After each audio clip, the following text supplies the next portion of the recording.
Homeopathy for home में आज हम सर दर्द की दवाएं डिस्कस कर रहे हैं। सर दर्द की दवाएं डिस्कस करना, बताना, समझाना, ढूंढना, ये एक खुद सर दर्दी है अच्छी खासी।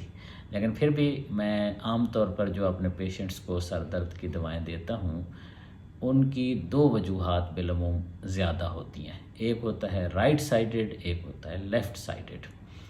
अगर किसी को दर्द इस तरह बाकायदा लेफ़्ट और राइट क्लियर होते हों तो उनमें ये दवाएं मुफीद हो सकती हैं।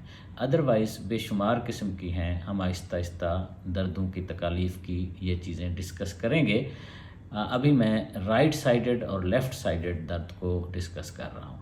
राइट साइडेड या दाएं तरफ अगर सर दर्द होता हो तो उसकी दवा है सेंगोनेरिया 200, और अगर लेफ़्ट साइड पे होता हो तो उसकी दवा है स्पाइजेलिया 200। 10-10 कतरे हस्ब ज़रूरत लेने से आमतौर पर ये दर्द बैलेंस हो जाता है।